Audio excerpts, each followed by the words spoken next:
Sadoff, and I'm one of the children's pastors at Destiny Christian Church. And today I want to share with you great value I have found in partnering with parents.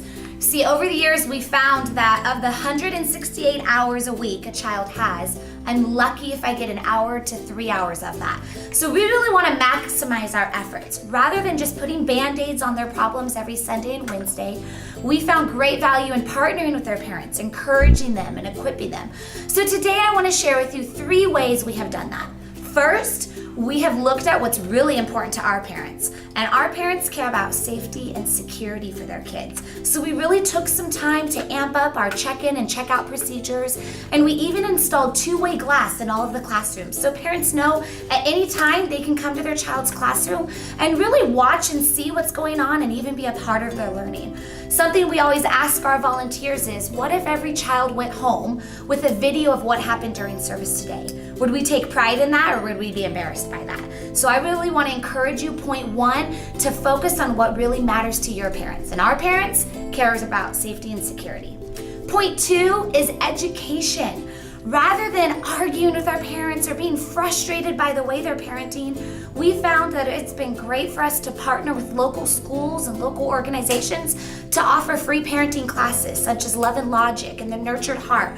And through that, we've created this partnership with these parents where when they have a problem, they call us. And when we have a difficult service, we can call them and we can strategize together ways that we can help their kids.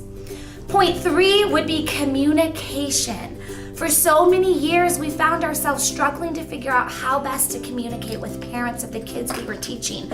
And so what we did was we really just took some time to identify what worked for them, how they would communicate. Some parents like text, some don't. Some like email, some don't. This day and age, we have so many parents that love social media like Instagram. We're even starting a Pinterest board for parents to get them excited about new techniques and tips for parenting.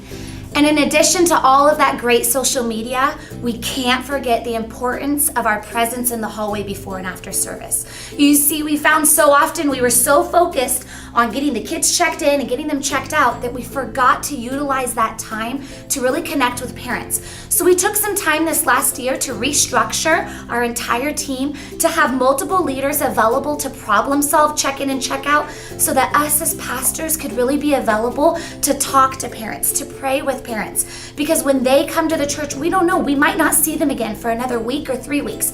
So we want to maximize every minute we get to see them in the hallway. I hope those tips help you partner with parents in your congregation.